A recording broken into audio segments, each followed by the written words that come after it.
সুপ্রিয় দর্শক শ্রোতা, আসসালামু আলাইকুম। ঐতিহ্যবাহী দিনাজপুর জেলার সাগরপুরে 2016 সালে এক বিশাল তাফসিরুল কুরআন মাহফিল অনুষ্ঠিত হয়। উক্ত মাহফিলে প্রধান মেহমান হিসেবে গুরুত্বপূর্ণ বক্তব্য পেশ করেন বিশিষ্ট ইসলামী চিন্তাবিদ ও প্রখ্যাত মুফাসসিরে কুরআন হাফেজ হযরত মাওলানা রেজাউল করিম নাটোরী।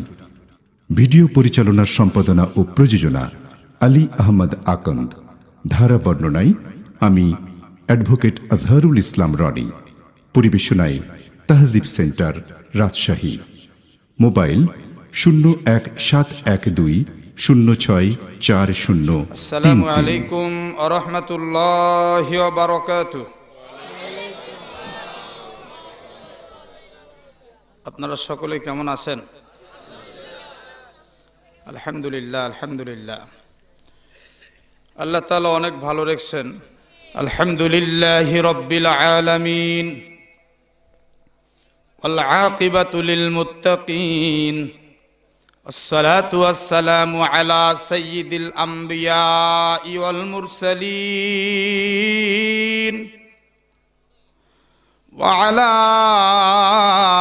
আলিহি ওয়া আসহাবিহি আজমাইন।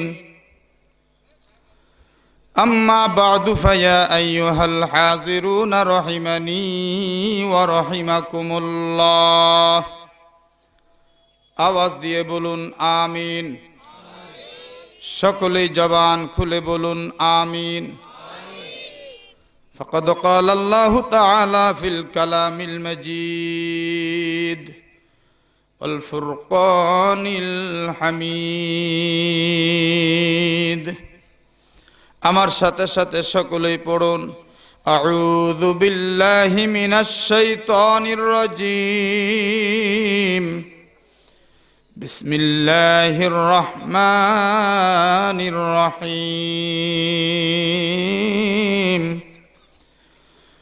الذين يستمعون القول فيتبعون أحسنه أولئك الذين هداهم الله وأولئك هم أولو الألباب. صدق الله العظيم. عن أبي هريرة رضي الله عنه قال قال النبي صلى الله عليه وسلم مر النبي صلى الله عليه وسلم بقبرين فقال إنهما ليعذبان وما يعذبان في كبير أما أحدهما فكان لا يستتر من البول وفي رواية لمسلم لا يستنزه من البول وأما الآخر فكان يمشي بالنميمة ثم أخذ جريدة رطبة فشقها بنصفين ثم غرز في كل قبر واحدة. قالوا يا رسول الله لما صنعت هذا؟ فقال لعله أن يخفف عنهما ما لم ييبسا. متفق عليه. اللهم صل على محمد وعلى آل محمد كما صليت على إبراهيم وعلى آل إبراهيم إنك حميد مجيد. اللهم بارك على محمد وعلى آل محمد كما باركت على إبراهيم وعلى آل إبراهيم إنك حميد مجيد. আলহামদুলিল্লাহ। সাগরপুর ইসলামী যুব সম্মেলন কর্তৃক আয়োজিত পবিত্র কোরআনের মাহফিলের সম্মানিত সুযোগ্য সভাপতি সাহেব, প্রধান অতিথি, বিশেষ অতিথিবৃন্দ সহ আল্লাহ জাল্লা শানুহু তাবারাকা ওয়া তাআলা আমাদেরকে যে হাজারো মানুষের মাঝখান থেকে দয়া করে মায়া করে ভালোবেসে এ কোরআনের মাহফিলে কবুল আর মঞ্জুর করেছেন, এই জন্য খুশি না বেজার? মানুষ যখন খুশি হয় তখন তাদের আওয়াজ আস্তে হয় না জোরে হয়? সত্যিকার অর্থে যদি আমরা কোরআনের মাহফিলে বসতে পেরে খুশি হয়ে থাকি, জবান খুলে বলতে হবে খুশি না বেজার? কোরআনের মাহফিলে বসতে পেরে যারা হয় খুশি, আমার আল্লাহ তাদের জন্য খুশি। আল্লাহ যার জন্য খুশি তার কোনো চিন্তা আছে? না আছে দুনিয়াতে কোনো চিন্তা, না আছে পরকালে কোনো চিন্তা, নো টেনশন, কোনো পেরেশানি নেই। ওই লোকটার জন্য দুনিয়াতে শান্তি, পরকালে মুক্তি, তার জন্য শেষ ঠিকানা জান্নাতুল ফিরদাউস। সকলে চিৎকার করে পড়ছি আলহামদুলিল্লাহ। রসুল মাদানী সাল্লাল্লাহু আলাইহি ওয়াসাল্লামের ওপর দরুদ ও সালাম আবেগ ভরা কণ্ঠে মোহাব্বতের সাথে সকলেই পড়ছি সাল্লাল্লাহু আলাইহি ওয়াসাল্লাম। বন্ধুগণ, পুরো কোরআনুল কারীমের মধ্যে সূরার সংখ্যা 114টি। কয়টি? এর মধ্যে 23 নম্বর পারায় একাধিক সূরার মধ্যে একটি সূরা অবস্থিত, যার নাম হলো সূরাতুজ জুমার। সূরাটি মক্কা অবতীর্ণ, আয়াত সংখ্যা 75। আমি আপনাদের খিদমতে 18 নম্বর আয়াত শরীফ তিলাওয়াত করেছি। আল্লাহ তাবারাকা ওয়া তাআলা এই সূরার 18 নম্বর আয়াতে যা বলেছেন, এর আলোকে আপনাদের সামনে কিছু কথা উপস্থাপন করতে চাচ্ছি। রাত্রি যেহেতু গভীর হয়েছে, নতুন করে কোনো ভূমিকা এখানে রেখে সময় নষ্ট করার কোনো প্রয়োজন আছে বলে আমি মনে করি না। আপনারা কি বলেন? আল্লাহ তাআলা বলছেন, আল্লাযীনা ইয়াসতামিউনাল কওল, যারা আমার কথা শোনে, কোরআন শোনে, ফায়াত্তাবিউনা আহসানা, উত্তম রূপে মানার চেষ্টা করে, উলাইকাল্লাযীনা হাদাহুমুল্লাহ, আল্লাহ তাআলা বলেন তাদেরকে হেদায়েত দিয়ে দিব। ওয়া উলাইকা হুম উলুল আলবাব, যারা কোরআন শোনে এবং সে মোতাবেক জীবন গড়ার চেষ্টা করে, তারা শুধু হেদায়েত প্রাপ্ত না, তারা বুদ্ধিমানও বটে। এই কথার দ্বারা কি বোঝা যায়? কোরআন শুধু শুনলে হবে না, মানার চেষ্টার দরকার আছে না নাই? আমার সঙ্গে একটু কথা বলতে আপনাদের অসুবিধা আছে বলে আমার মনে হয় না। আপনি যদি কারো সামনে বসে কথা বলেন একান্তভাবে, আর সে যদি আপনার কথা গ্রহণ করার পরে উত্তর না দেয়, আপনার কি মনে হবে? দুটো সাইড আপনার ভিতরে আসবে, যে হয়তো লোকটা আমার কথা বুঝেনি, অথবা লোকটা কানে শুনছে না। না কি বলছেন? তো এখানে মাহফিলে এসে এমন কোনো ভাব আমাদের মধ্যে নাই যে আমি বক্তাও একেবারে স্ট্রেট আমার মতো আমি বলে যাব আর আপনারা খালি শুনে যাবেন, এমন না। বরং উভয়ের কথা আদান প্রদান এটা থাকলে কথা বলতেও মজা লাগে, শুনতেও মজা লাগে। কি বলেন, তাই কি না ভাইজান? আপনারা যদি সত্যিকার অর্থে আমার কথা গ্রহণ করে থাকেন তো একটু আওয়াজ দিতে হবে, একটু বুঝতে হবে ভালোভাবে। এ কোরআন শুধু শুনলে হবে না, মানার দরকার আছে না নাই? মানার চেষ্টা তো করতে হবে। একটা হলো শোনা, এই শোনাটা হচ্ছে আবার দুভাগে বিভক্ত। ঈমানের সাথে শোনা, ঈমান ছাড়া শোনা। আচ্ছা বলেন তো দেখি, কেউ যদি ঈমানের সাথে কোরআন শোনে তার কি কোনো ক্ষতি আছে? লাভ আছে না নাই? কোরআনের অন্য আয়াতে আল্লাহ বলছেন, ওয়া ইযা তুলিয়াত আলাইহিম আয়াতুহু যাদাতুহুম ঈমানা। আল্লাহ বলেন, যখন মুমিনদের নিকটে কোরআনের তেলাওয়াত হয় তখন তাদের যাদাতুহুম ঈমানা, ঈমান বেড়ে যায়। লাভ না লস? আরেক আয়াতে আল্লাহ তাআলা বলছেন, ওয়া ইযা কুরিআল কুরআন ফাসতামিউ লাহু ওয়া আনসিতু লাআল্লাকুম তুরহামুন। ইযা কুরিআল কুরআন, যখন কোরআন পাঠ করা হয়, ফাসতামিউ লাহু ওয়া আনসিতু, তখন তোমরা চুপচাপ শ্রবণ করতে থাকো, শুনতে থাকো। লাআল্লাকুম তুরহামুন, তবেই তো আমি রব্বে কায়নাত, পড়নেওয়ালা শুননেওয়ালা উভয়ের উপরে আমার তরফ থেকে খাস রহমত বর্ষণ করে দেব। তাহলে কি বোঝা গেল? কোরআন থেকে আমরা কি জানলাম? ঈমানের সাথে যদি আমরা কোরআন শুনি, কোরআনের তেলাওয়াত শুনি, তাহলে আমাদের ঈমান বাড়বে, আল্লাহর তরফ থেকে রহমত পাব। এখন বাকি রইল ঈমান ছাড়া যদি কেউ কোরআন শোনে তাহলে তার কি হবে? আপনাদেরকে আমি বলি, বলুন তো, ঈমান ছাড়া যদি কেউ কোনো নেক কাজ করে সওয়াব হবে? যারা কথা বললেন না তারা মনে আমার কথা বুঝেন নাই। সওয়াব হবে? আচ্ছা, আপনাদের এই মজমার ভিতরে যদি একজন হিন্দু মানুষ বসে বসে কোরআন শোনে, সওয়াব হবে? দেখেন, পেঁচ বেঁধে গেলেন, কিন্তু চিন্তা করছেন কোরআন তো শুনলে ভালো কাজ, ভালো হবে না কেন, এমন চিন্তাই তো করতেছেন। এক ভাই বলেও ফেললেন ভালো হবে, ভালো হবে। আচ্ছা বলেন তো, বেঈমানি অবস্থায় কেউ যদি 100 রাকাত নামাজ পড়ে, সেই নামাজ হবে? ঈমান হারা অবস্থায়, বেঈমানি অবস্থায় কেউ যদি 50 বার হজ করে, তার হজ হবে? বোঝা গেল ঈমান ছাড়া কোন নেক আমল আল্লাহর দরবারে কবুলিয়াতের আশাও করাটা বৃথা, ঠিক কিনা? অনুরূপভাবে ঈমান ছাড়া বেঈমানি অবস্থায় কোরআন শুনে সওয়াব পাওয়ার আশা করাটাও ওই রকম বৃথা। তবে যদি কেউ ঈমান ছাড়া কোরআন শুনে, কোরআন এমন এক মহত্বের কিতাব, মর্যাদার কিতাব, ওই কোরআন শুনলে তার দিলের মধ্যে একটা আসর হয়, যে আসরের কারণে সে আবেগ আপ্লুত হয়ে যায়, এর নাম কোরআন। দেখেন, তাফসীরের মধ্যে আসছে রাসূল করিম সাল্লাল্লাহু আলাইহি সাল্লাম রাত্রের অন্ধকারে যখন এই কোরআনুল কারীমের তেলাওয়াত করতেন, তাহাজ্জুদের মধ্যে তেলাওয়াত করতেন, তখন মক্কার বড় বড় লিডার, কুফফার গোষ্ঠী, এরা লুকিয়ে লুকিয়ে আমার নবীজির কোরআন শুনতো। তারা কোরআনের পক্ষে নয়, তারপরেও কোরআন শুনতে যায়। কেন? আবেগ আপ্লুত হয়েছে, দিলটা মাইল হয়ে গেছে, কিন্তু ঈমান নাই। কি বলেন, তাই কিনা? কোরআনুল কারীম এমন এক মহত্বের কিতাব, মর্যাদার কিতাব, যার মর্যাদার ব্যাখ্যা দিতে গেলে শেষ নেই।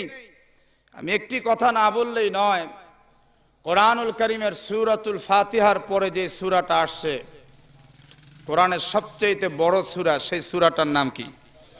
সকলে বলুন, সেই সূরার নাম কি? এই বাকারার শুরুতে আল্লাহ তাআলা এমন একটি কথা বলছেন যা কোরআনের তাফসিরের বিকল্প নাই, তাফসির ছাড়া বোঝা যাবে না। আমার সাথে সাথে সকলে বরকতের জন্য একটু প্রথম আয়াতটা পড়ুন তো দেখি। আলিফ লাম মিম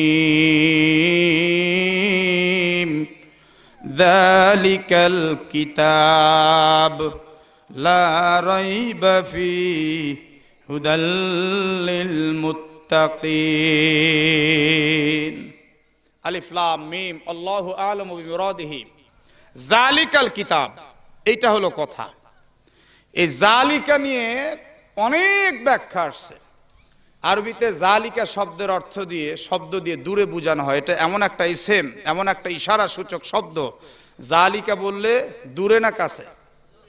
জালিকা বললে দূরে, জালিকা বললে, আর হাজা বললে নিকটে। হাজা বললে কি? জালিকা ওই, হাজা এই। তো জালিকাল কিতাব, ওই কিতাব। আচ্ছা বলেন তো, এই কিতাব কোরআনুল কারীম আমাদের কাছ থেকে দূরে না কাছে? জোরে বলেন। কাছে, কাছে, একদম নিকটে, একদম নিকটে। আল্লাহ তাআলা এখানে জালিকাল কিতাব না বলে হাজাল কিতাব বলাটাই আমাদের এই সসীম জ্ঞানে মনে হচ্ছে হাজাল কিতাব বললে ভালো হতো। হাজাল কিতাব, এই কিতাব, এটাই ভালো হতো মনে হচ্ছে। আল্লাহ জালিকাল কিতাব বলে দূরবর্তী ইশারা কেন করলেন? এটা একটা প্রশ্ন কিনা বলেন? এটা একটা বিরাট প্রশ্ন। আমার কথা বুঝতে অসুবিধা হচ্ছে ভাইজান?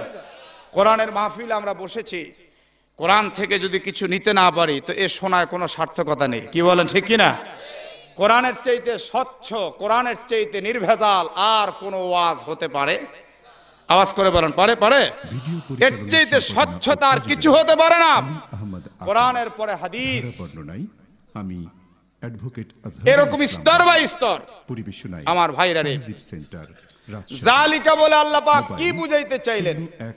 আল্লাহ তাআলা বুঝাতে চেয়েছেন ওই কিতাব বলে আল্লাহ লোহে মাহফুজের কিতাবকে ইশারা করেছে। বাল হুয়া কুরআনুম মাজিদুন ফি লাওহিম মাহফুজ। জালিকাল কিতাব, ওই কিতাব। আর একটা তাফসীর আসছে, তাফসীরে কবিরের মধ্যে আসছে, ইবনে কাসিরের মধ্যে আসছে, আল্লাহ তাআলা বলতে চাচ্ছেন পৃথিবীর যত মর্যাদার কিতাব আছে, সম্মানের কিতাব আছে, সমস্ত মর্যাদার কিতাব একটার উপর আরেকটা রাখতে রাখতে যেখানে মর্যাদার কিতাবের শেষ, এ কোরআনুল কারীমের মর্যাদা সেখান থেকে শুরু। এত বড় মর্যাদার কিতাব, আল্লাহ তাআলা জালিকা বলে ইশারা করেছেন ওই মর্যাদার কিতাবের দিকে। জালিকাল কিতাব, কোরআন বিরাট মর্যাদার কিতাব, ওই মর্যাদার কিতাব। সম্মান আছে না নাই? সেই কিতাব আজকে আমাদের কাছে রাসূল করিম সাল্লাল্লাহু আলাইহি সাল্লামের মাধ্যমে পাঠানো হয়েছে।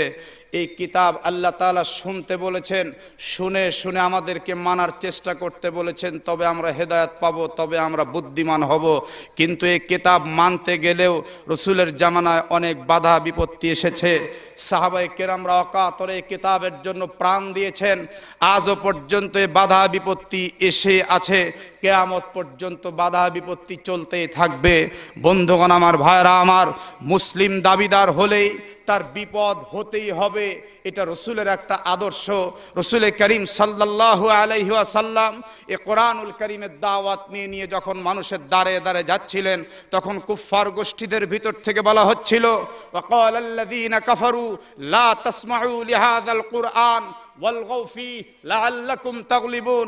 খবরদার খবরদার, এই পাগল মুহাম্মাদের কোরআনকে কেউ তোমরা শুনবে না, বরং তোমরা হই হুল্লোড় চালাও, হট্টগোল চালাও, চিল্লা হাল্লা চালাতে থাকো, লাআল্লাকুম তাগলিবুন, তাহলে কুফফার গোষ্ঠী কামিয়াবি অর্জন করবে, সাকসেস হয়ে যাবে।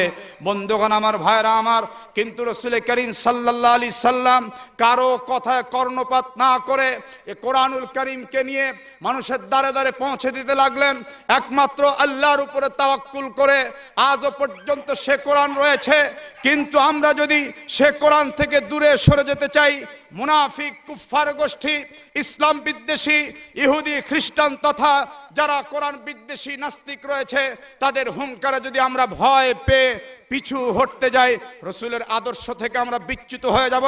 রসুলের আদর্শ ছিল কোরআনের দাওয়াত, মা-মরণ, এটা পৌঁছে দিতে হবে। এই আদর্শকে আঁকড়ে ধরতে গিয়ে হয়তো আমার স্ত্রী বিধবা হতে পারে, হয়তো সন্তান ইয়াতীম হতে পারে, হয়তো বা আমিও আল্লাহর রাস্তায় শহীদ হয়ে যেতে পারি। এই আদর্শকে আঁকড়ে ধরতে, জীবন বাজি রাখতে কোরআনের জন্য কারা কারা রাজি আছি? দুটি করে হাত টান টান করে আল্লাহরে দেখা। আল্লাহু আকবার।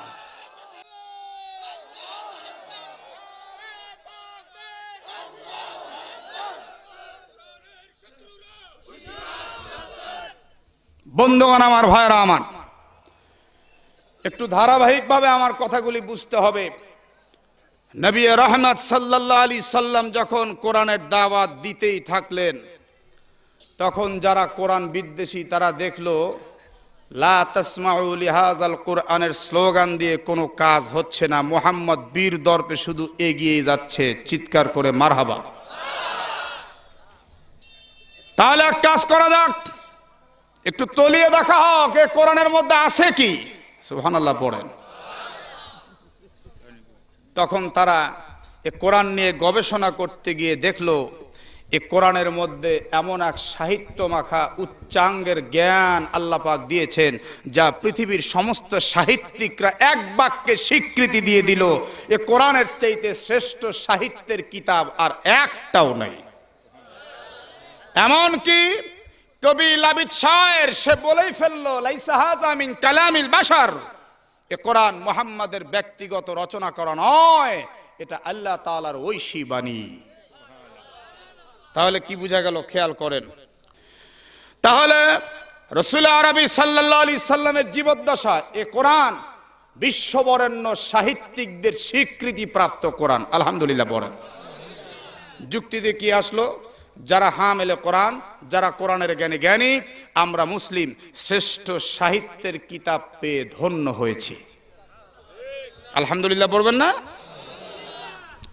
2 নম্বর, নবী করিম সাল্লাল্লাহু আলাইহি সাল্লামের ইন্তেকাল যখন হয়ে গেল, ধীরে ধীরে যুগের পরিবর্তনে দেখা গেল এক সময় কম্পিউটার আবিষ্কার হলো। যারা কম্পিউটার আবিষ্কার করলো, তারা পুরো কোরআনুল কারীমকে কম্পিউটারের মধ্যে প্রবেশ করিয়ে দিল। বলতে লাগলো আমাদের পূর্ববর্তীরা লা তাসমাউ লিহাযাল কুরআন বলে এ কোরআন শুনতে নিষেধ করেছিল, দেখতে চাই কোরআনের মধ্যে আছে কি, আর এ বিষয়ে কম্পিউটার বলছে কি। কম্পিউটার সূরাতুল ফাতিহা থেকে শুরু করে সূরাতুল বাকারা 1 পৃষ্ঠা 2 পৃষ্ঠা 1 আয়াত 2 আয়াত, 1 সূরা 2 সূরা 1 পারা 2 পারা করতে করতে পুরো 30 পারা তথা সূরাতুন নাস পর্যন্ত পর্যবেক্ষণ করে কম্পিউটার দ্ব্যর্থহীন কণ্ঠে বলে ফেলল, ওরে বিশ্ববাসী, আমি কম্পিউটার বলছি এ কোরআনুল কারীম সমস্ত কিতাবের চাইতে শ্রেষ্ঠ একটি কিতাব। পৃথিবীর সমস্ত কিতাবের মধ্যে ভুল থাকতে পারে, এ কোরআনের মধ্যে ভুল তো দূরের কথা, এর মধ্যে সন্দেহের অবকাশ পর্যন্ত নেই। এ কোরআনুল কারীম দ্বিতীয়বারে কম্পিউটার স্বীকৃতি প্রাপ্ত, আলহামদুলিল্লাহ পড়েন। এখন যারা কম্পিউটার আবিষ্কার করলো তাদের মাথায় ধরলো আগুন। কম্পিউটার আবিষ্কার করলাম আমরা, কম্পিউটার আমাদের পক্ষে বলা বাদ দিয়ে কোরআনের পক্ষে বলল। আচ্ছা বলেন তো, আমাদের সমাজে, গ্রামে গঞ্জে, দেশে এমন অনেক সময় হয়, আমরা দেখতে পাই, আমাদের নাটোরেও দেখেছি, ছেলে জন্ম আমার কাছ থেকে আল্লাহ পাক করেছেন, আমার ছেলে, অথচ আমার কথা শোনে না, আমার ভাইয়ের কথা শোনে, তার কথায় উঠে আর বসে। এরকম হয় কি হয় না? বাবার কথা শোনে না, তখন বাবার মন ভালো হয় না খারাপ হয়? বাবার মনে বড় দুঃখ। যারা কম্পিউটার আবিষ্কার করলো তাদের মনের মধ্যে প্রচুর ব্যথা। এটা কেন হলো? তারা বোর্ড বসালো, বোর্ড বসিয়ে বলল এখন এমন একটি প্রপাগান্ডা ছড়াতে হবে যাতে করে কেউ এই কোরআনের দিকে আর না দৌড়য়। তার কারণ কম্পিউটার স্বীকৃত এই কথা যদি বিশ্বব্যাপী ছড়িয়ে পড়ে, অবশ্যই সারা পৃথিবীর সমস্ত ধর্মাবলম্বী সহ সবাই কোরআনের পিছু নিবে, কোরআনের জন্য পাগল পারা হয়ে যাবে। এই তত্ত্ব এটা প্রকাশ হওয়ার আগে, ওপেন হওয়ার আগে এমন একটি প্রপাগান্ডামূলক কথা ছড়াতে হবে যাতে করে বিশ্বব্যাপী কেউ আর কোরআনের পিছে না দৌড়য়। অনেকে উপস্থিত বলে ফেললো, তাহলে কি করতে হবে? বলে শোনো, এ কোরআনের ব্যাপারে আমরাও যতটুকু জানি এবং মুসলমানদের ভিতর থেকে আশ্বাস পেয়েছি, শুনেছি, এ কোরআনের মধ্যে সব আছে। স্বামী স্ত্রীর কথা আছে, তারপরে আবাদ ফসলের কথা আছে, মৎস্য খামারের কথা আছে, বিচার বিভাগের কথা আছে, আইন সম্বলিত 500টি আয়াত রয়েছে বিধান সম্বলিত, এরপরে কিসাসের কথা আছে, দিয়াতের কথা আছে, তাজিরাতের কথা আছে। এ কোরআন কিভাবে রাষ্ট্র পরিচালনা করতে হবে সে কথাও আছে। আল্লাহু আকবার বলেন না কেন? কিন্তু কোরআনের মধ্যে সব থাকলেও একটি জিনিস নেই, তা হলো বর্তমান প্রজন্মের মানুষ বিজ্ঞান ছাড়া একটি ধাপও দিতে পারে না।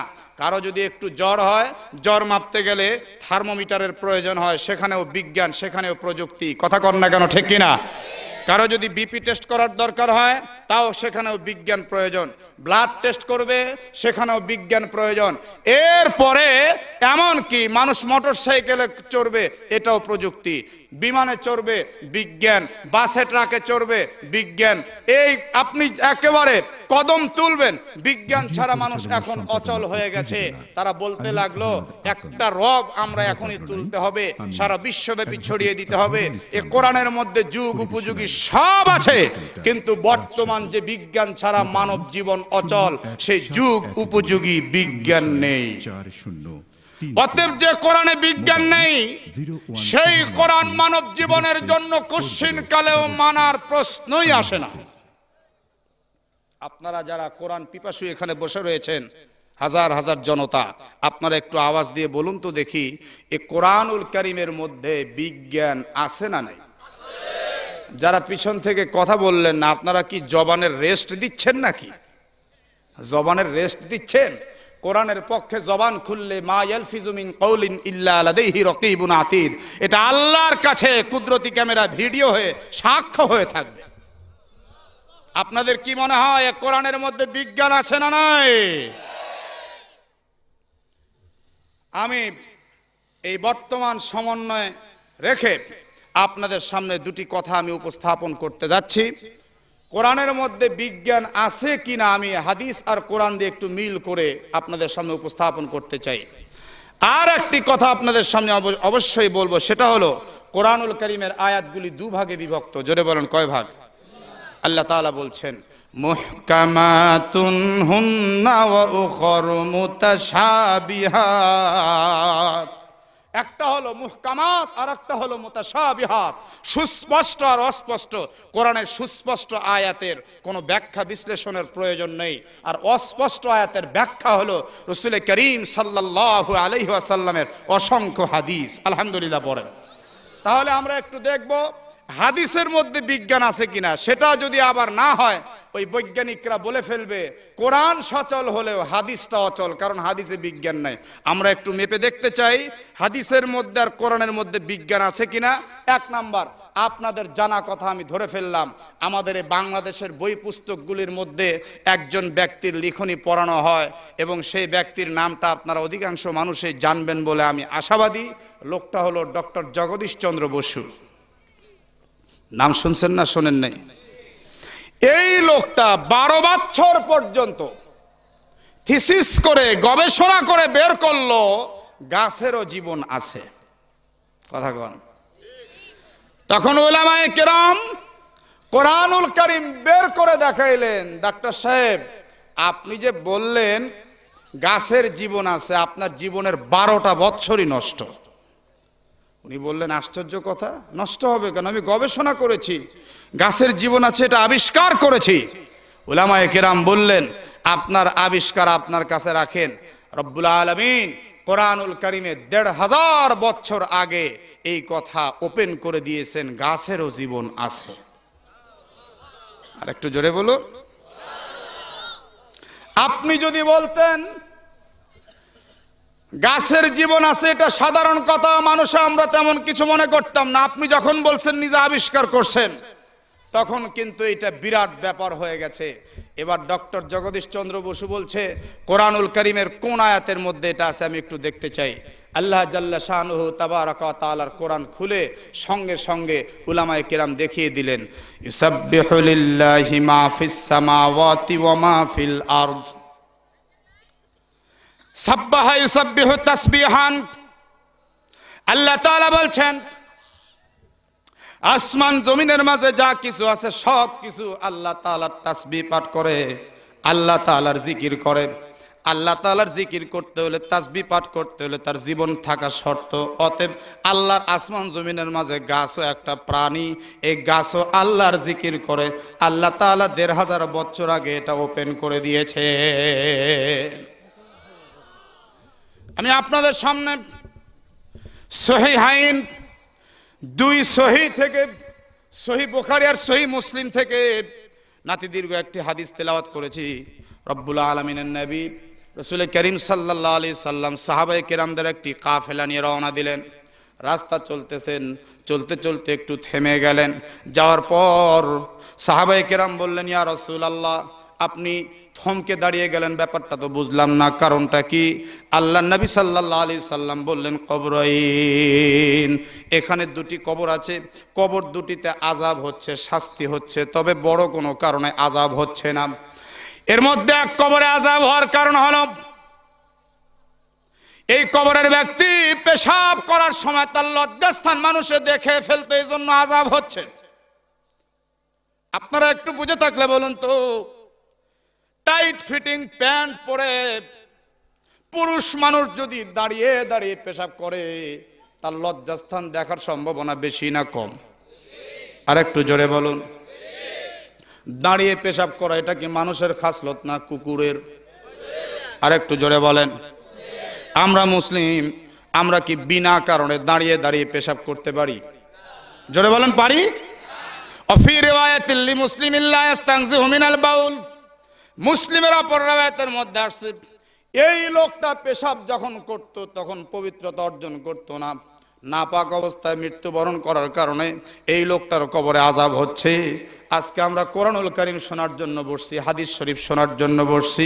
আমাদের মধ্যে যদি পেশাব থেকে অপবিত্র থাকার কোনো রকম চিন্তা চেতনা থেকেও থাকে, আজকের মাহফিল শোনার সঙ্গে সঙ্গে এক্ষুনি এই চিন্তা পরিহার করতে হবে, জীবনে কোনোদিন নাপাক অবস্থায় থাকবো না। রাজি আছেন না? নাই? আলহামদুলিল্লাহ, আমি খুশি হয়ে গেলাম। নবী বলেন নামিমা 2 নম্বর কবরের ব্যক্তি ছিল চগলখোর। জোরে কোন কি? চগলখোর বুঝেন? একজনের কথা আরেকজনের কাছে লাগিয়ে ফেরা। এটা পুরুষদের মধ্যে সমস্যা রয়েছে, কিন্তু পুরুষদের চাইতে নারীদের মধ্যে সমস্যা আরো বেশি। কথা কন না কেন? আপনাদের এদিকে আছে কিনা আমি জানি না। এদিকেও আছে, এদিকেও আছে। এক ভাই বললেন নাই, হয়তো আপনার স্ত্রী নেই, কিন্তু আরেকজনের তো এরকম সমস্যা থাকতেও আছে না।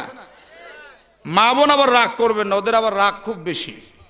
হয়তো ওরা মনে মনে বলতে পারে, মৌলবী আমাদের কথা শুরু না করতে আমাদের উপর দোষ চাপিয়ে দিল, চল যাই। বুঝতেছেন না? ওদের মেজাজ খুব গরম।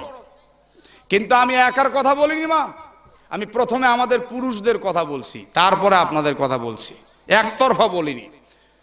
যখন দেখবেন বিকেলবেলা আপনি বাড়িতে নাই, বাজারে গেছেন অথবা কোনো কাজে গেছেন, দেখবেন বাড়ির ভেতরে মেয়েরা থাকে না। আমাদের নাটোরে যেমন দেখি শহর এলাকায় রাস্তার পাশে এসে 5 জন 7 জন 10 জন দাঁড়িয়ে গল্প করে, এরকম আছে নাকি? তো ওয়াজ তো ঠিক জাত মতোই শুরু হয়েছে। একজন বলছেন 9 জন শুনতেছে, যিনি বলছেন উনি আবার মাননীয় স্পিকার। কথা বুঝছেন না? আর 9 জন হা করে শুনতেছে, কার বাড়িতে কি হলো, কোন জায়গায় কোন ঘটনা ঘটলো, এগুলি বলার মধ্যে কোনো ফায়দা নাই, ক্ষতি ছাড়া। কি বলেন ঠিক কিনা? সহিহ বুখারী সহিহ মুসলিমের হাদিসের মধ্যে আল্লাহর রাসূল বলছেন কবরে আযাব হয়। জোরে বলেন কি হয়? তাহলে আজ থেকে কি আমরা এই তওবাটা করে ফেলতে পারি না? আমরা আর কারো কথা কারো কাছে লাগাবো ইনশাআল্লাহ। নবী সাল্লাল্লাহু আলাইহি সাল্লাম পার্শ্বের খেজুর গাছ থেকে একটি ডাল ভাঙলেন, নিসফাইন, ডালটাকে 2 টুকরো করলেন। বিকুল্লি কবরিন ওয়াহিদা, প্রত্যেকটি কবরে একটি করে পুঁতে দিলেন। আল্লাহর রাসূল সাল্লাল্লাহু আলাইহি সাল্লাম এটা করার পর সাহাবায়ে কেরাম বললেন, ইয়া রাসূলুল্লাহ, আমরা তো কোনোদিন এমনটি দেখিনি, কবরে আপনি খেজুরের ডাল পুঁতলেন, লিমা সানাতা হাযা, এটা আপনি কি করলেন? আল্লাহর নবী কোরআনের আয়াত তেলাওয়াত করে বললেন, ওয়া ইমিন কুল্লি শাইইন ইল্লা ইউসাব্বিহু বিহামদিহি। তোমরা কি কোরআনের ওই আয়াতটা কখনোই পড়নি বা ভুলে গিয়েছো নাকি? ব্যাপারটা কি? ওয়া ইমিন কুল্লি শাইইন ইল্লা ইউসাব্বিহু বিহামদিহি। আল্লাহর কোরআনে আল্লাহ বলছেন, আল্লাহর যত সৃষ্টি আছে সমস্ত সৃষ্টিগুলি আল্লাহর তাসবিহ পাঠ করে, আল্লাহর জিকির করতে থাকে। তোমরা কি এটা জানো না? সঙ্গে সঙ্গে সাহাবায়ে কেরাম বললেন, জি হুজুর আমরা জানি। আল্লাহর নবী সাল্লাল্লাহু আলাইহি সাল্লাম বললেন, রে আমার সাহাবারা, শোনো শোনো, এই যে খেজুরের ডাল 2টো তাজা আছে, আমি রসুল দেখতে পাচ্ছি, আমি রসুল বুঝতে পারছি, আল্লাহর কোরআন অনুযায়ী বুঝতে পারছি, ডাল 2টো তাজা অবস্থায় এরা জিকির করতেছে। যতক্ষণ পর্যন্ত এরা জিকির করবে ততক্ষণ পর্যন্ত এই 2 কবরের আযাব আল্লাহ তাআলা বন্ধ করে দেবে। সুবহানাল্লাহ তো বললেন, কিন্তু একটা তো পেঁচ বেঁধে গেল। পেঁচ একটা বাঁধলো কিনা বলেন? কি পেঁচ বাঁধলো দেখেন। কোরআনের আয়াত থেকে সহিহ হাদিসের আলোকে আমরা জানতে পারলাম, কবরে তাজা গাছ থাকলে, ডাল দিলে সেখান থেকে তাসবিহ তেলাওয়াত হয়। এই তাসবিহাতের বদৌলতে আল্লাহ কবরের আযাব মুক্ত করে দেন। কিন্তু আমাদের দেশের মধ্যে এমন অনেক কবর রয়েছে, সুদখোর, ঘুষখোর, বেনামাজি, ফাসেক, ফুজ্জার, কাফের, কথা কর না কেন, তাদের কবরেও তো গাছ গজাইছে। তো হুজুর আপনার বক্তব্যে তো মনে হচ্ছে যে খালি একেবারে গাছ হইলেই কাম সারা, আর চিন্তা নেই। তাহলে আজকের রেজাউল করিম নাটোরী সাহেবের বক্তব্য থেকে আমরা সিদ্ধান্ত নিতে পারি, আমরা মরার আগ মুহূর্তে নয়, আজকেই মাহফিল কমপ্লিট করে বাড়িতে গিয়ে বিবিকে, মাকে, বাপকে, ছেলেকে, মেয়েকে বলবো, আমি মরবো, মরার সাথে সাথে আমার কবরে একটা গাছ লাগিয়ে দিবি, আর কোনো চিন্তা নেই। নামাজ কালামও পড়া লাগবে না, হজ জাকাতেরও দরকার নেই, কিচ্ছু দরকার নেই। যত আকাম কুকাম করো আর খালি গাছ লাগাও। আমার বক্তব্যে তাই হলো কিনা? কথা কন, আমার বক্তব্যে এটা ফুটলো কিনা? কিন্তু আমি কোরআনের আয়াতের তর্জমা বলেছি এবং সহিহ হাদিসের আলোকে কথাটা উপস্থাপন করেছি।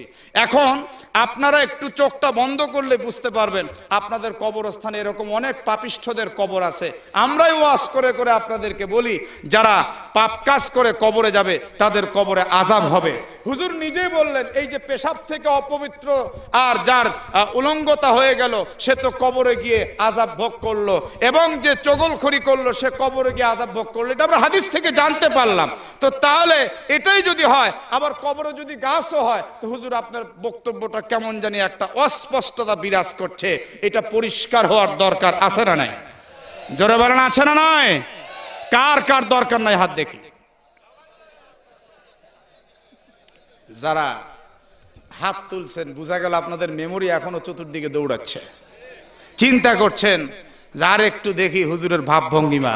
এখনো যদি ভাব বুঝতে বাকি থাকে তাহলে কিন্তু বলবো আপনারা মূলত ওয়াজ শুনতেও বিরক্তি বোধ করবেন। আমার ভাইরা রে, যারা চুপচাপ বসে আছেন, আমি লক্ষ্য করছি আপনাদের মাঝে অনেকে আবার দুই একটু করে ডান বামে কথাও বলছেন। এরকম হলে কি কথা বোঝা যাবে? কথা বোঝা যাবে? আমার ভাইরা রে, এই জটিল সূক্ষ্ম সমস্যাটা আমি আপনাদের সামনে উপস্থাপন করলাম কোরআনের আয়াত আর হাদিস দিয়ে। এই সূক্ষ্ম সমাধান ইনশাআল্লাহ আমি বলবো। তার আগে যে রেফারেন্সে আমি কথাগুলি উপস্থাপন করেছি, ডক্টর জগদীশ চন্দ্র বসু এক যুগ পরিশ্রম করে এই কোরআনুল কারীমের কথা যখন জানলো, জানার পরে তার চোখ কান খুলে গেল। কোরআন বলছে গাছের জীবন আছে, হাদিস বলছে গাছের জীবন আছে। সেই দিন ডক্টর জগদীশ চন্দ্র বসু একটু শুধু আফসোসই করলো, কিন্তু সে কোরআন মানলো না, ওইভাবে দুনিয়া থেকে চিরবিদায় নিয়ে চলে গেল। সে শুধু ভারাক্রান্ত হৃদয় নিয়ে বলল এটা কোরআনে আছে, আমি জানতাম না। আমার ভাইরা রে, এ কোরআনুল কারীমে যে বিজ্ঞান আছে এ ব্যাপারে আমাদের কোনো সন্দেহ নেই। আল্লাহর কোরআন থেকে, নবীর হাদিস থেকে তার প্রমাণ হয়ে গেছে। আরেকটি দৃষ্টান্ত আমি দেব কোরআনের মধ্যে বিজ্ঞান আছে কিনা। আল্লাহ নিজেই বলেছেন কোরআনের 114টি সূরার মধ্যে একটি সূরার নাম হলো সূরা ইয়াসিন। জোরে বলেন নাম কি?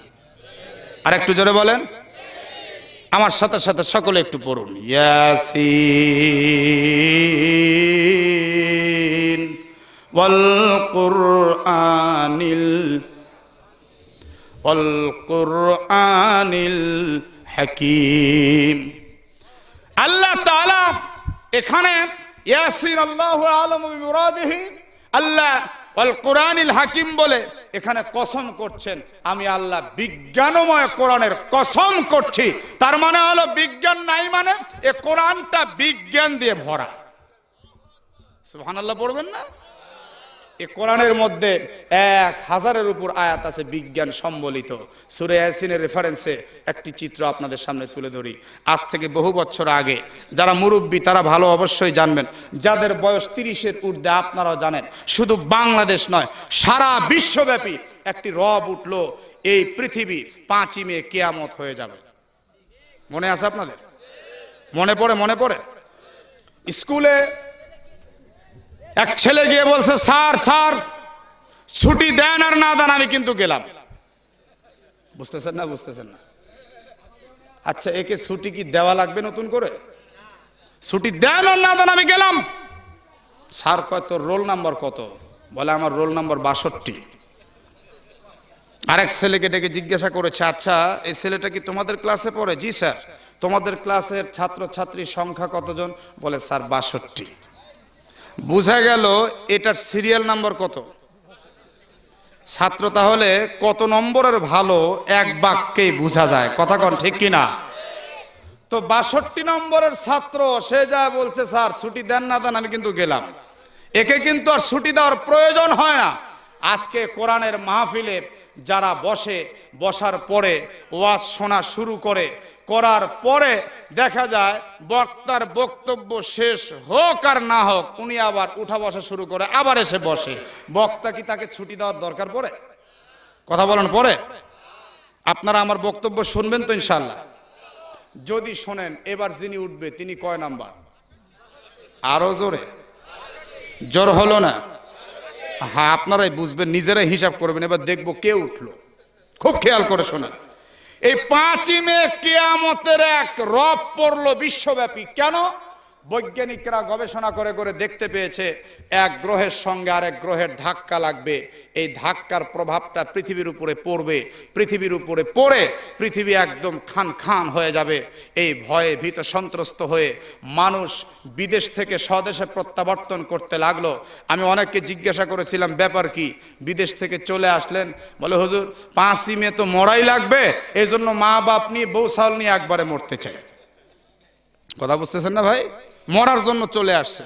আবার এমনও মানুষকে দেখছি জীবনে কোনোদিন দান খয়রাত ঠিক মতো করেনি, অকাতরে খালি বিলিং করছে, মরেই যাবো এগুলি রেখে লাভটাকে দিয়ে দিছে।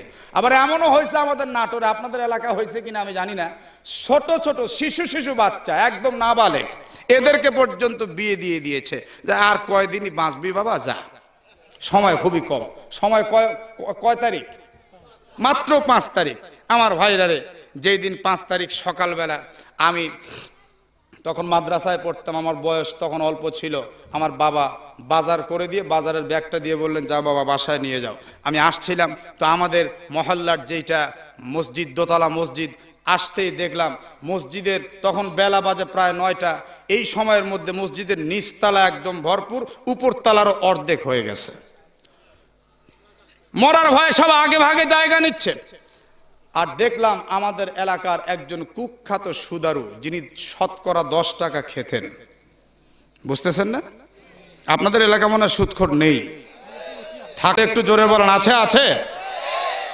ওরে সর্বনাশ, এটা আলাদা একটা সাবজেক্ট, সুদের উপরে কথা বলা। আল্লাযীনা ইয়াকুলুনার রিবা লা ইয়াকুমুনা ইল্লা কামা ইয়াকুমুল্লাযী ইয়াতাখাব্বাতুহু আশ-শাইতানু মিনাল মাস যালিকা বিআন্নাহুম ক্বালু ইন্নামাল বায়উ মিসলুর রিবা ওয়া আহাল্লাল্লাহুল বায়'a ওয়া হাররামার রিবা ফামান জাআহু মাউ'িযাতুম মির রাব্বি ফান্তাহা ফালাহু মা সালাফ ওয়া আমরুহু ইলাল্লাহ ওয়া মান আদা ফাউলাইকা আসহাবুন নার হুম ফিহা খালিদুন। কোরআনে আছে না নাই? এটা আলাদা একটা সাবজেক্ট।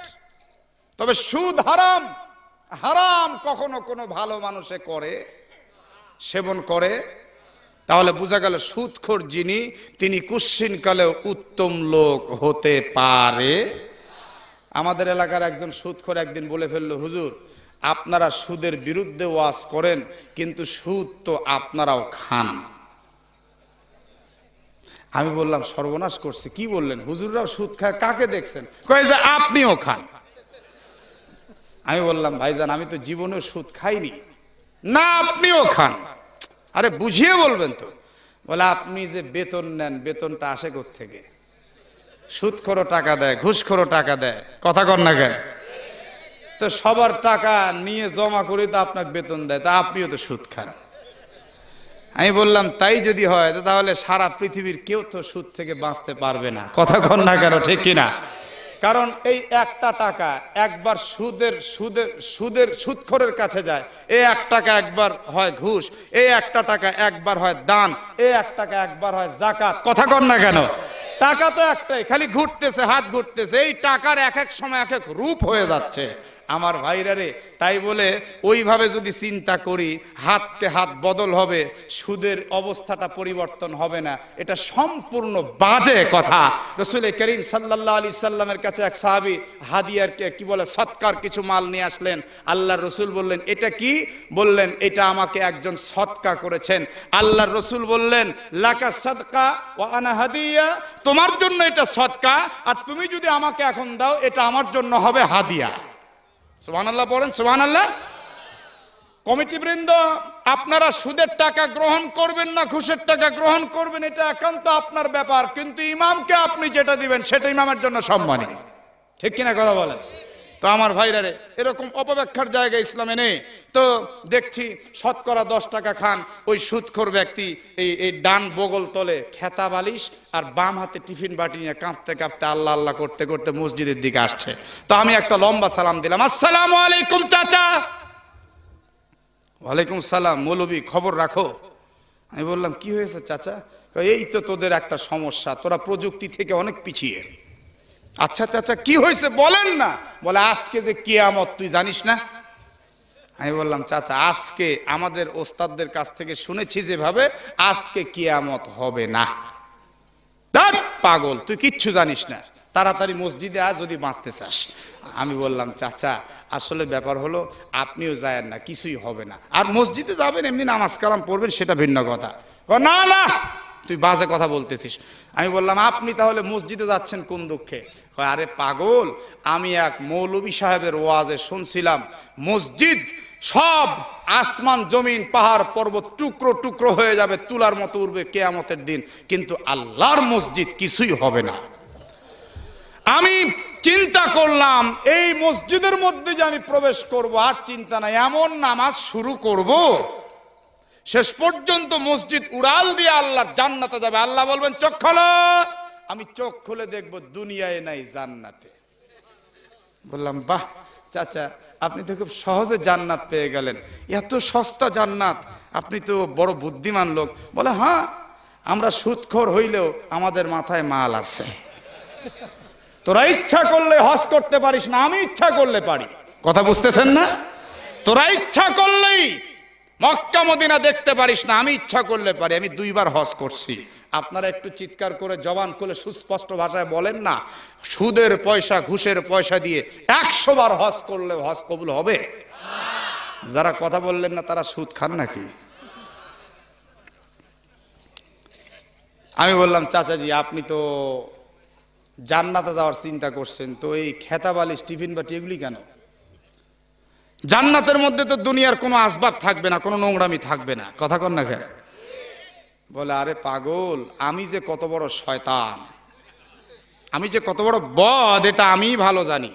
আমি এই মুখ দিয়ে হারাম খেয়েছি চিরজীবন, জান্নাতের পবিত্র খাবার যা আল্লাহ আমাকে খাওয়াবেন না এ ব্যাপারে আমি নিশ্চিত।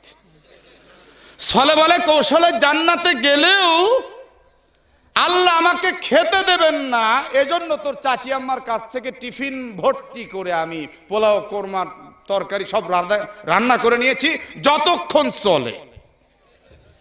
আচ্ছা আচ্ছা, তো খেতা বালিশ কয় ওই তো কতক্ষণ আর শুয়ে বসে থাকবো, ওই জন্য বেডপত্র নিয়ে নিছি যাতে জান্নাতে বিশ্রাম করার কোনো অসুবিধা না হয়। বললাম ইমান যতটুকু খইয়েছেন আর খইয়েন না। আমি হাতটা এরকম ছানি দিয়ে বললাম মসজিদ ভাঙবে না আপনি বলছেন, আপনাদের মতো কুলাঙ্গারদের জন্য আল্লাহর মসজিদ ক্ষতি হয়ে যাবে। কথা কন না কেন, ঠিক কিনা? আপনি যদি সত্যিকার অর্থে মসজিদে যেতে চান তওবা করে মসজিদে প্রবেশ করুন। আপনি সুদ খাইলেন, যতই খান, আপনার এই উদরে হারাম খাদ্য প্রবেশ করলে আল্লাহর দরবারে কোনো ইবাদত কবুল হবে না। আমি বললাম আপনি সুদ থেকে তওবা করে তারপরে যান, অসুবিধা নেই। এবার সে মাথা নিচু করে কিছুক্ষণ পর মাথা তুলে বলল যদি কিয়ামত না হয় চেষ্টা করে দেখব। বদ যে কত বড় বদ, কয় যদি কিয়ামত না হয় তাহলে চেষ্টা করে দেখব। আমি বললাম যান, আল্লাহ মাফ করার মালিক। তো সেই দিন বেলা 2টোর সময় কেয়ামত হওয়ার কথা, কেয়ামত তো হলোও না। 8টা 10টা বাজলো, সারা রাত গেল আর কেয়ামত হলো না, তো হলোই না। পক্ষান্তরে একটি কাজ হলো, পরের দিন থেকে আজও পর্যন্ত লোকটা বেঁচে আছেন, এখন পর্যন্ত তিনি সুদ মুক্ত জীবন গড়তেছেন। এই কিয়ামতের ঠিক 5 দিন পর একটি ইংলিশ পেপারে একটি চাঞ্চল্যকর খবর আসলো। আমেরিকার ক্যালিফোর্নিয়ায় 4 বাঙালি মিলে কিয়ামতের 5 দিন পর নতুন কিয়ামত করেছে। কি ব্যাপার, মানুষ আবার কিয়ামত ঘটায় কিভাবে? খবরটা যখন পড়া হলো তখন দেখা গেল ক্যালিফোর্নিয়াতে 4 জন বাঙালি, ওরা একে অপরের হাতে হাত দিয়ে বলছে দোস্ত কত মানুষ তো চলে গেল বাংলাদেশে, আমরা যাব না, মরলে আমেরিকায় মরবো, বাঁচলে আমেরিকাতে বাঁচবো। আরেকজন বলল ঠিক আছে তা না হয় হলো, যদি মরেই যায় তো গচ্ছিত টাকা পয়সা রেখে মরে লাভ কি, এগুলি গরিব দুঃখীদের মাঝে বিলিয়ে দে। হ্যাঁ তা করা যায়। একদম সবকিছু বিলিয়ে মুক্ত হস্ত হয়ে গেল। কিন্তু দেখা গেল সুনির্দিষ্ট সময়ে কিয়ামত হলো না। তখন তারা 4 জন হাতে হাত দিয়ে আবার পণ করলো, আমাদের শুধু নয় সারা বিশ্বব্যাপী এই সমস্ত ইহুদিয়াত আর খ্রিস্টানিয়াতদের প্রপাগান্ডায় আর তাদের কারণে সারা বিশ্বব্যাপী কোটি কোটি মানুষের অজস্র ক্ষতি হয়েছে। আমরা যদি বৈজ্ঞানিকদেরকে পাই তাহলে সাইজ কেমনে করা লাগে আমরা করব ভাই। কথা বুঝতেছেন না? ঠিক তাদের পণ করার পরের দিনে 3 বৈজ্ঞানিক ক্যালিফোর্নিয়ার হাই রোড দিয়ে মর্নিং ওয়াক করতেছে, জগিং করতেছে, জগিং চার বাঙালির ভিতরে একজন দেখে চার বন্ধুকে ডাক দিয়ে বলতেছে, তাড়াতাড়ি আর দেরি করা যাবে না, আসামি চলে যাবে। বলছে ওই যে মাঝখানের যে মোটাটা ওইটাকে আগে ধরতে হবে, চিকন দুইটারে পরে সাইজ করতে হবে। মাঝখানের এই মোটাটা লাঠি দিয়ে দিয়ে চিত্র অঙ্কন করে করে দেখিয়েছে, এত সেন্টিমিটার ডানে এত সেন্টিমিটার বামে, এইভাবে সেইভাবে ধাক্কা লাগবে, ওইটাকে আগে ধর, মাথাব্বর আগে সাইজ কর। বাস পাখির মতো উড়াল দিয়ে এই যে কিল ঘুষিয়ার লাথি আটার বস্তার মতো নেতিয়ে রোডের উপরে পড়ে চিৎকার করতেছে, মারতেছিস কেন? পা ধরতেছে, তাও মার থামায় না। এক পর্যায়ে মরো অবস্থা, বল না দোহাই তোদের, মারতেছিস কেন? কয় চুপ থাক, কিয়ামত আরম্ভ হইছে। একদম সাইলেন্ট, কিয়ামত হচ্ছে, চুপ। কিয়ামত তো 5 তারিখে গেছে। কয় 5 তারিখে গেছে হলো বাংলাদেশে। কয় তোরা কি বাঙালি? কয় কিলের সাইজে বুঝিস না আমরা কি? কথা বুঝতেছেন না? বাঙালির মায়ের সাইজটা একটু ভিন্ন, কিলের সাইজে বুঝিস না আমরা কি? তখন বলে, ভাই তোরা মারতেছিস কেন সেটা বল, আমরা মেশিন পত্রের মাধ্যমে যা প্রমাণ করেছি তাই তথ্য দিয়েছি, তোরা মারতেছিস কেন? বলে এটা যদি জানতে চাও তাহলে চলো ক্যালিফোর্নিয়ার কেন্দ্রীয় মসজিদের ইমাম সাহেব হুজুরের কাছে, উনি কোরআন থেকে আমাদেরকে বুঝিয়েছেন তোমাদের 5 তারিখটা মিথ্যা। মারহাবা কর না কেন? এবার এই তিনজন বলছে কোরআনের মধ্যে আবার এই বৈজ্ঞানিক তথ্য, গ্রহ নক্ষত্রের কথা, এইটা আবার কোরআন দিয়ে প্রমাণ কেমনে করলো? এইটা কোরআনের সাধারণ কথা, এইটার মধ্যে আবার এগুলি গেল কেমনে? বলে অত বুঝি না, চল আমাদের সঙ্গে চল, তাহলে বুঝবি। তিনজনকে নিয়ে ইমাম সাহেব হুজুরের কাছে যখন দাঁড় করাইছে, ইমাম সাহেব হুজুর দেখতেছে একজনের নাক ফাটছে, কারো হয়তো বা কপাল ফুলে গেছে, কারো হয়তো বা গাল ফেটে ফেটে রক্ত বের হচ্ছে। ইমাম সাহেব হুজুর তাদেরকে জড়িয়ে আদর করে আবেগ আপ্লুত হয়ে তাদেরকে বসালো, সম্মান করলো, রক্ত মুছিয়ে দিল। বলল, এদেরকে কেন মারলেন? এদেরকে না মেরে যদি আগে নিয়ে আসতেন তাহলে আমি তাদেরকে বুঝাতে পারতাম। এদেরকে এখন আপনারা শত্রু মনে করতেছেন, হতে পারে কিছুক্ষণ পর আল্লাহর কোরআনের হেদায়েতে তারা হেদায়েত হইয়া মুসলমান হয়ে যেতে পারে। হুজুর এবার কোরআন আনলেন, আনার পরে সূরা ইয়াসিন বের করলেন, বের করে বললেন, আপনারা তো এই কোরআনের মধ্যে বিজ্ঞানের কথা আছে এটা বিশ্বাস করেন না। আপনারা বলেছেন এক গ্রহের সঙ্গে আরেক গ্রহের ধাক্কা লাগবে, আর ধাক্কা লেগে পৃথিবী টুকরো টুকরো হয়ে যাবে। আপনারা এবার কোরআনটা সুন্দর করে দেখুন। কোরআনে আল্লাহ বলছেন, অশ-শামসু তাজরি লিমুস্তাকাররিল লাহা যালিকা তাকদীরুল আজিজুল আলীম ওয়াল কমারা কদ্দারনাহু মানাজিলা হাত্তা আদা কাল উরজুনিল কদীম লাশ-শামসু ইয়ামবাগি লাহা আন তুদরিকাল কমার ওয়ালাল লাইলু সাবিকুন নাহার ওয়া কুল্লুন ফি ফালাকি ইয়াসবাহুন। আল্লাহ তাআলা বলছেন, সূর্য চন্দ্র যার যার মতো শেষে চলতে থাকে। আয়াতের শেষ অংশে মজবুতির জন্য আরো বললেন, ওয়া কুল্লুন ফি ফালাকি ইয়াসবাহুন, যার যার কক্ষপথে শেষে ঘুরতে থাকে। আপনারা বলেছেন এক গ্রহ আরেক গ্রহের সঙ্গে ধাক্কা লাগবে। আল্লাহর কোরআনটা মিথ্যা প্রতিপন্ন করে দিল, সম্পূর্ণ মিথ্যা। কারো সঙ্গে কারো ধাক্কা লাগবে না, লাগেওনি, এইভাবে কিয়ামত হয়নি, হবেও না। যার যার কক্ষপথে শেষে ঘুরতে থাকবে, এইভাবে কোনো দিনের জন্য কিয়ামত হবে না। আপনারা শুধু আজেবাজে বললে তো হবে না। তারা ভালো করে বুঝে বুঝে বারবার চিন্তা করতে লাগলো। চিন্তার এক পর্যায়ে তিনজন একমত হলো, চোখের পানি ঝরাতে লাগলো, কানতে কানতে ডাক দিয়ে বলল, হুজুর আসলে আমরা বিরাট ভুল করেছি। আমাদের মেশিনপত্র ভুল, আমাদের চোখে দেখা ভুল, আমাদের ধর্মের চিন্তা চেতনাও ভুল। আমরা এই মুহূর্তে আমাদের সব কিছুকে লাথি মেরে আমরা ইসলামকে গ্রহণ করে নিলাম। শুধু ইসলামকে গ্রহণ নয়, আমরা সাক্ষ্য দিচ্ছি কোরআনের মধ্যে বিজ্ঞান আছে। আমাদের বাকি জিন্দেগি এ কোরআনটাই থিসিস করব, গবেষণা করব, এ কোরআন থেকে বিজ্ঞান মন্থন করে বের করার জন্য চেষ্টা করব।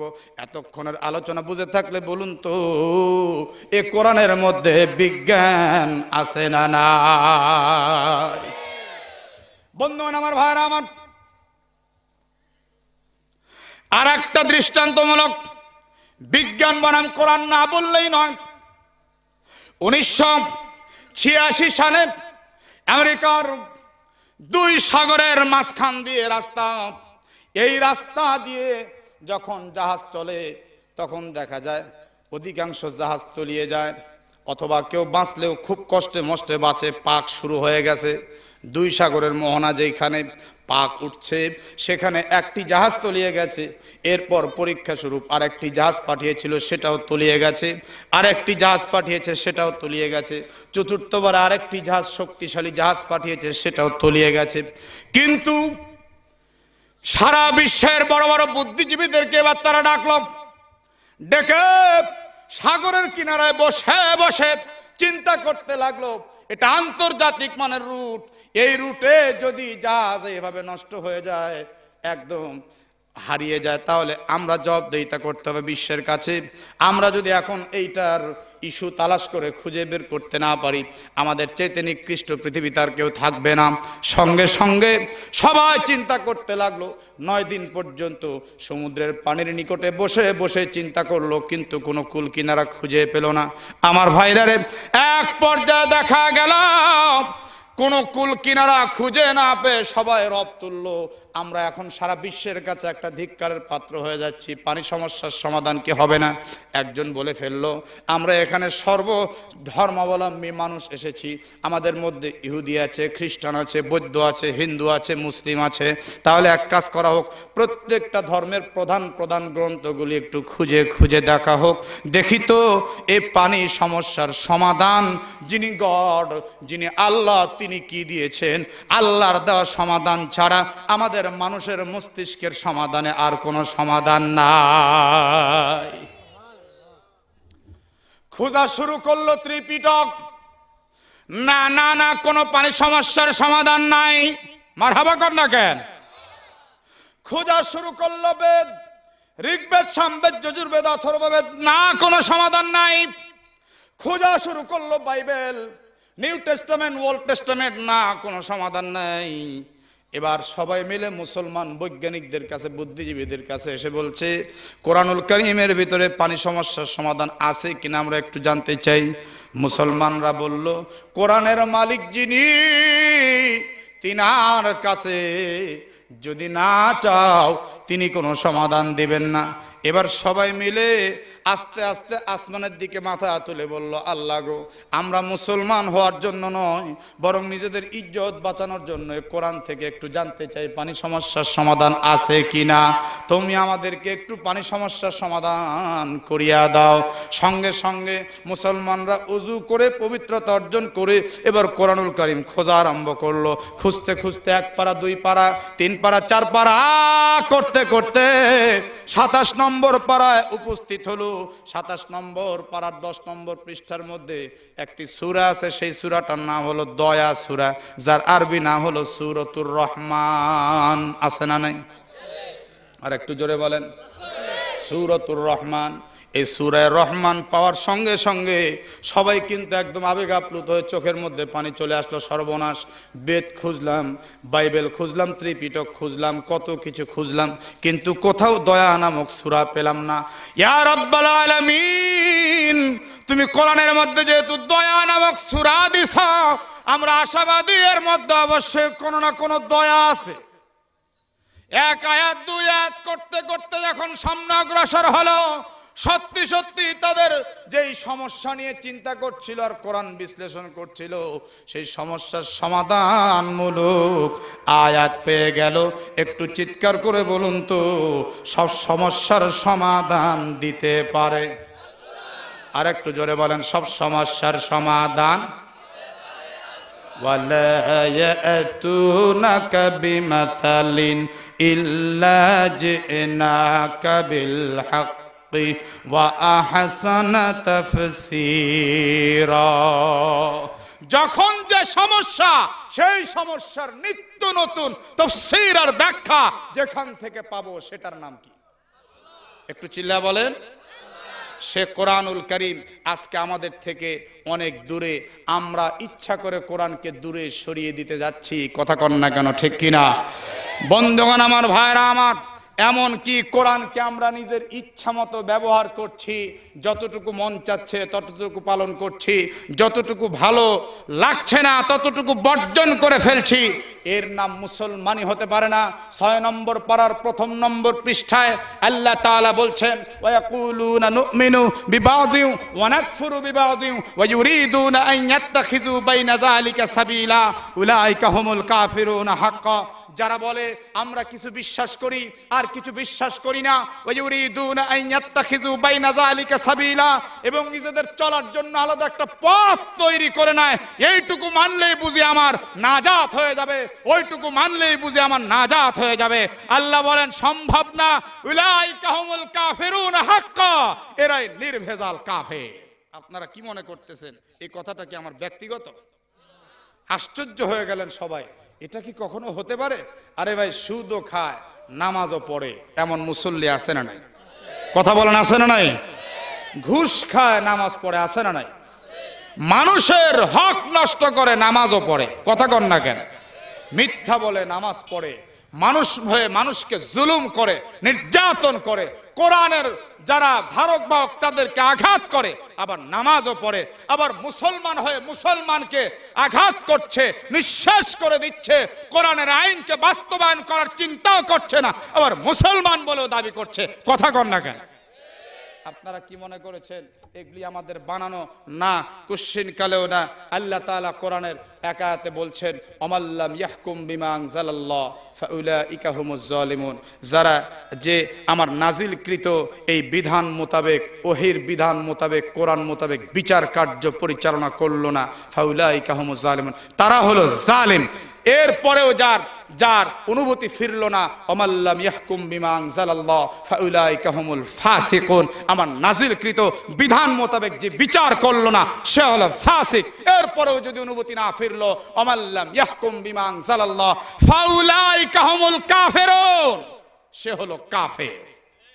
এই কথাগুলি কি আমি বানিয়ে বললাম? কি বলছেন? কোরআনে আছে না নাই? আছে না নাই? আছে না নাই?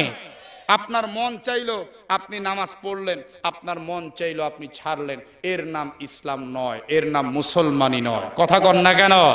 এক সময় আবু জাহেল আল্লাহর রসুলকে বলছিল, ক্বালু আমার রহমান, এ মুহাম্মদ, রহমানটা আবার কে? তুমি যদি রহমান রহমান করতে পারো, আল্লাহ আল্লাহ করতে পারো, তুমি যদি দুইজনকে ডাকতে পারো, তা আমি কিছুক্ষণ মূর্তির পূজা করব, কিছুক্ষণ তোমার আল্লাহর পূজাও করব। এইটা হলো কাফেরদের খাসলত, দুই নৌকায় পা দিয়ে চিন্তা করা। কথা কন না কেন? ঠিক কিনা? মুসলমান তার চিন্তা হবে এক, মুসলমান কোরআনের পক্ষে নিবেদিত প্রাণ হবে, কিন্তু তা না করে আজকে মুসলমান ডান বামের চিন্তাও রাখে, আবার মুসলমানিত্ব দাবি করে বসে। এটা কখনো হতে পারে না। হয়তো মুমিন নয়তো কাফের, মুনাফিক কখনো মুসলমান নয়। কথা বুঝছেন না বুঝেন নাই? আমার ভাইরা রে, খুব লক্ষ্য করে শুনুন, খেয়াল করে শুনুন।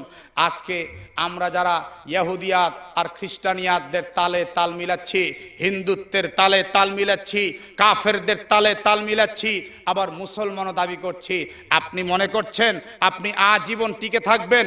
আপনাকেও এক সময় তারা কান টেনে নামিয়ে দিবে। যেমন একটি যুক্তি দিলে খুব ভালো করে বুঝবেন।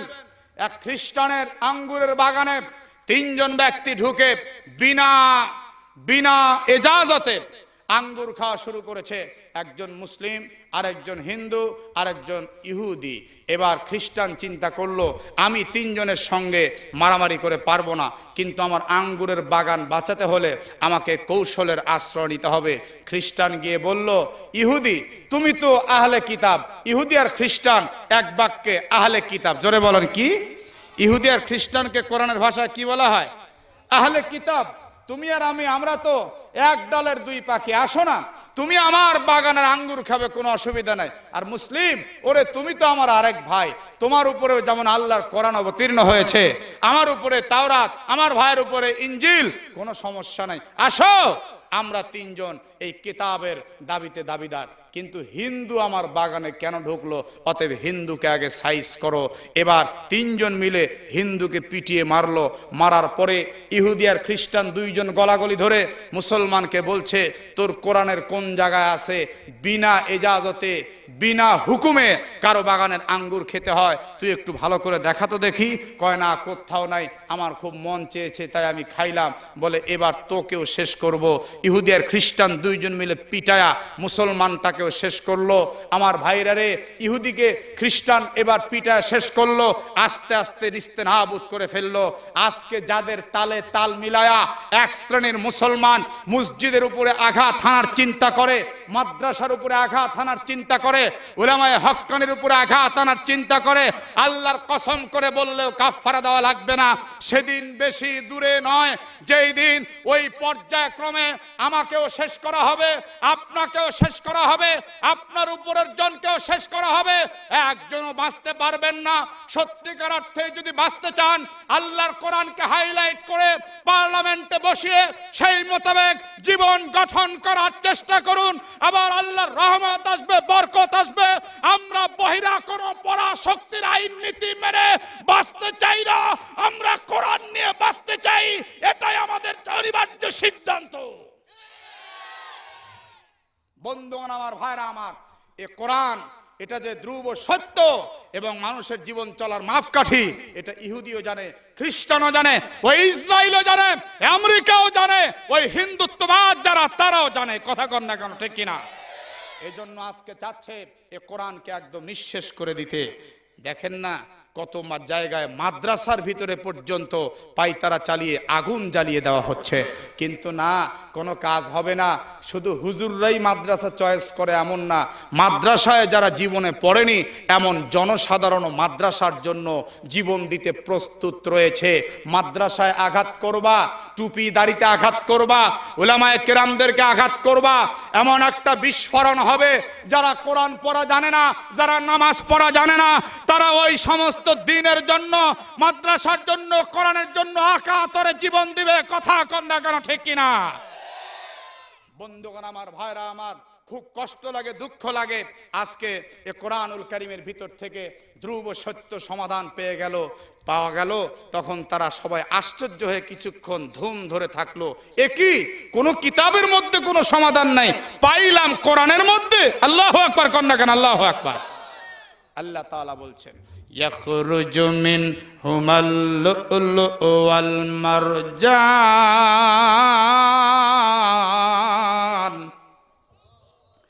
ফাবিআই আলাই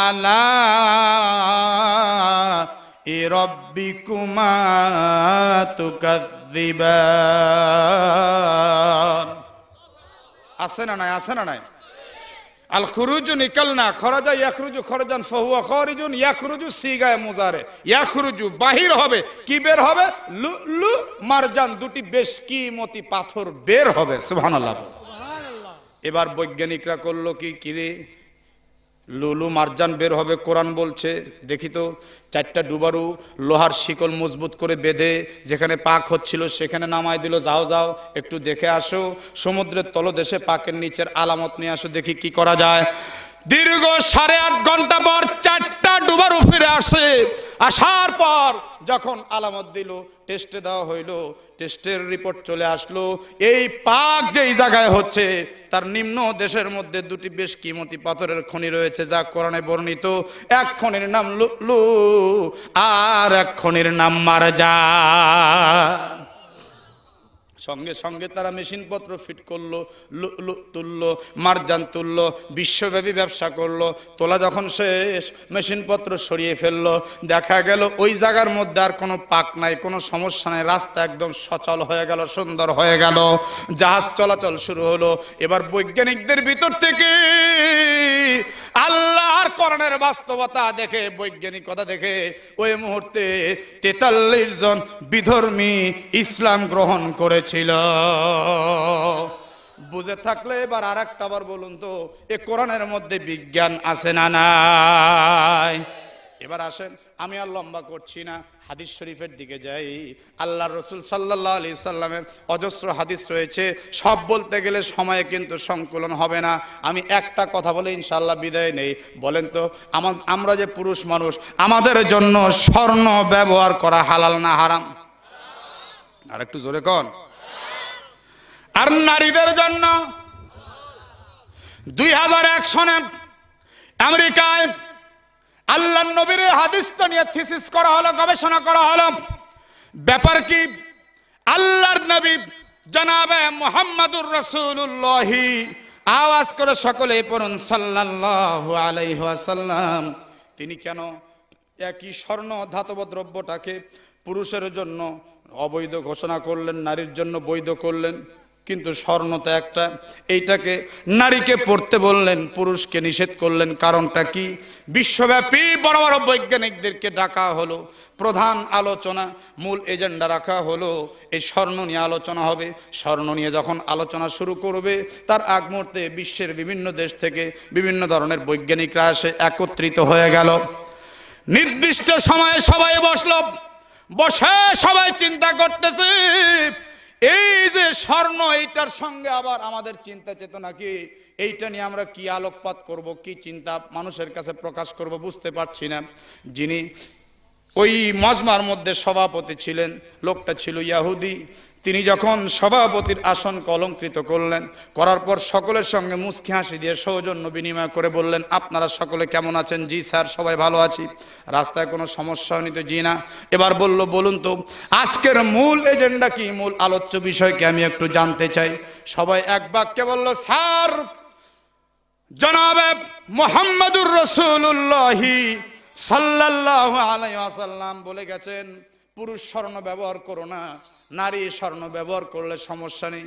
কিন্তু এই যে একই স্বর্ণ একজনের জন্য আদেশ, আরেকজনের জন্য নিষেধ, এটা তিনি কেন করলেন? এই কথা বলার সঙ্গে সঙ্গে ইহুদি সভাপতি রাগে কিটমিট করতে করতে, ঠোঁটটা কাঁপতে কাঁপতে বলল, খবরদার খবরদার, ওই নোংরা মানুষটার নাম আর আমার মুখের সামনে নিবা না। নবীর উম্মতকেও জবান বন্ধ রাখবেন না। বুঝে থাকলে একটু চিৎকার করে বলুন তো, নবীর পক্ষে আওয়াজ দেন, আমার নবীজি তিনি কি নোংরা ছিলেন? আমার নবীকে আরো বলেছে, আমার নবীকে আরো বলেছে, ওই লোকটার জীবন ইতিহাস আমি জানি। লোকটা যাকে যখন চয়েস করেছে, তখন বিয়ে করে করে প্রমাণ করেছে লোকটা ছিল চরিত্রহীন। হায় রে নবীর উম্মত, কথা কয় না রে, একটু জবান খুলে নবীর পক্ষে সাক্ষ্য দেন। আমার নবীর চরিত্রের চাইতে উন্নত চরিত্র আর কারো হতে পারে? নবীর উম্মত যদি জবান না খোলেন, আল্লাহর নবীর কাছে দায়ী থাকবেন, আমার নবীর চাইতে সুমহান চরিত্রের অধিকারী আর কেউ হতে পারে? ইন্নাকা লাআলা খুলুকিন আযীম, নিশ্চয় নবী হে আপনি সুমহান চরিত্রের অধিকারী। চাঁদে কলঙ্ক থাকতে পারে, কিন্তু আমার নবীর চরিত্রে কোনো কলঙ্ক নাই। কথা কন না কেন, ঠিক কিনা? আমার ভাইরা রে, এই কথাটা যেন ইথারে ভাসতে ভাসতে 2013 সনের মধ্যে এক বদমাস শয়তান লম্পটের মাথার মধ্যে আঘাত করলো। আমেরিকার ক্যালিফোর্নিয়া থেকে ইনোসেন্স অব মুসলিমস নামক এক সিনেমা নির্মাণ করলো 13 মিনিটের। এই সিনেমাটা নির্মাণ করার পরে বিশ্বব্যাপী ছড়িয়ে দিল আমার নবীর চরিত্রে আঘাত করে। আপনাদের মতো তৌহিদ জনতা নবী প্রেমী যখন নবীর পক্ষে আন্দোলন করলেন, ইউটিউব থেকে সেটাকে ডিলিট করতে বাধ্য হলো। চিল্লায়া কন্না আল্লাহু আকবার। তার এক সপ্তাহ পরে ফ্রান্সে নবীর ব্যঙ্গচিত্র অঙ্কন করলো। আপনারা তৌহিদি জনতা ফুঁসে উঠেছেন, আর তেমন কিছু লিখতেও পারেনি, করতেও পারেনি, আলহামদুলিল্লাহ। কিন্তু কি থেকে কি হলো, ওই 2013 সনে বাংলাদেশের কিছু কুখ্যাত নাস্তিকদের মাথার মধ্যে যেন বিগাড় ধরলো। ইন্টারনেটের মধ্যে মাত্র 30 সেকেন্ডের মতো লিখনিটা ছিল। যারা কলম সৈনিক তাদের প্রতিবাদ আর জিহাদের মাধ্যমে লিখনিটা ডিলিট করতে বাধ্য হয়েছে। সামান্য একটু সময় পেলে কম্পিউটারে মোবাইলে লিখনিটা গেলে আজকে আপনাদের পায়ের রক্ত মাথায় উঠবে। কথাটা শুনলে মানুষদের ঘরে ঘরে আজকে গৃহযুদ্ধ লেগে লেগে যেত, এমন একটি কঠিন লিখনি তারা ছাড়লো এবং কোরআনের যুক্তিতে ছাড়লো। তারা বলল মাসনা ওয়া সুলাসা রুবা ফাইন খিফতুম আল্লা তাদিলু ফাওয়াহিদাতান। ওহে বিশ্ব মুসলিম, তোমরা কি জানো তোমরা যাকে নবী বলে অন্ধ ভক্তি করছো, নাউজুবিল্লাহ কর না কেন, কত বড় বেয়াদবিমূলক শব্দ।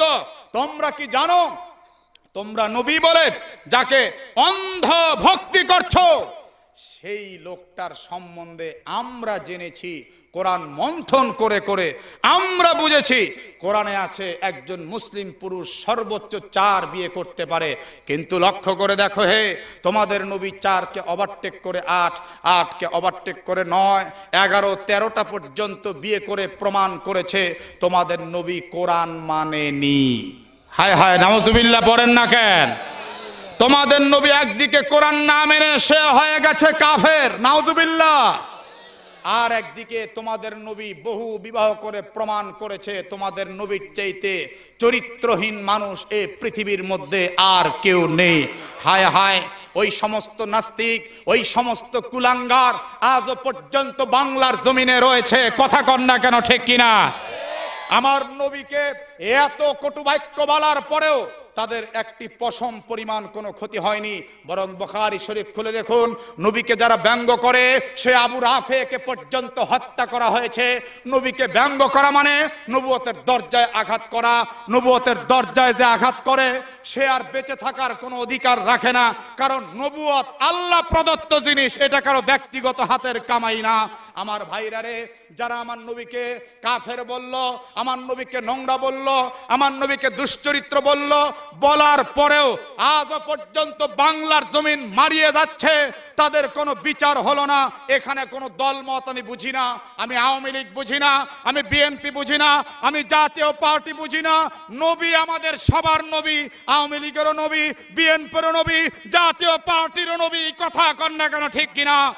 নবীর ব্যাপারে কোনো পার্শালিটি নাই। যারা এখানে আছেন আমরা সবাই মিলে আমাদের হৃদয়ের আকুতি জানাইলাম, মাননীয় প্রধানমন্ত্রী ওই সমস্ত নাস্তিকদের বিচার অবিলম্বে করুন, অবিলম্বে করুন। বন্ধুগণ আমার, ভাইরা আমার, আল্লাহর নবী সাল্লাল্লাহু আলাইহি সাল্লামকে নিয়ে কটূক্তি করার পর এইবার ইহুদি সভাপতি কয়, শোনো শোনো, আমি আজকের মধ্যে এই কোনো প্রোগ্রামে আর বসবো না, কনফারেন্সে বসবো না। আবার যখন কোনো ইস্যু পাবো তখন তোমাদেরকে ডাকবো। নোংরা মোহাম্মদকে নিয়ে কথা বলার মতো চিন্তাও আমার নাই। জোরে কন্যা কান্না, নাউজুবিল্লাহ। বন্ধুগণ, এবার সবাইকে বলা হলো তোমরা চলে যাও, সবাই উঠু উঠু ভাব। এমন সময় ইটালির একজন মুসলিম বিজ্ঞানী, জোরে কোন আলহামদুলিল্লাহ, উনি বললেন, please don't mind sir, look at me, আমার দিকে একটু তাকান। কি বলছেন আপনি বলুন? বলে আমাকে একটু কথা বলার সুযোগ দেন, মনে হচ্ছে আপনি একজন মুসলিম। সুবহানাল্লাহ বলেন। জি স্যার, আমি মুসলিম হতে পারে নিজেকে ধন্য মনে করছি। কি বলতে চাচ্ছেন আপনি? বলে স্যার, আমরা বিজ্ঞানী, আমরা মুখের কথায় বিশ্বাসী না, মেশিনপত্রের মাধ্যমে বাস্তবতা প্র্যাকটিক্যাল করে জগৎবাসীকে দেখিয়ে দেওয়াতে আমরা বিশ্বাসী। আজকে সারা বিশ্বব্যাপী আমাদেরকে ডেকে আনা হয়েছে, আমরা আসছি। এখানেও কিন্তু বিজ্ঞান ব্যবহার করার পর তারপরে আমরা আসছি, ফোন ব্যবহার করছি, ফ্যাক্স ব্যবহার করেছি, এরপরে আপনার কি বলে বিমান ব্যবহার করেছি।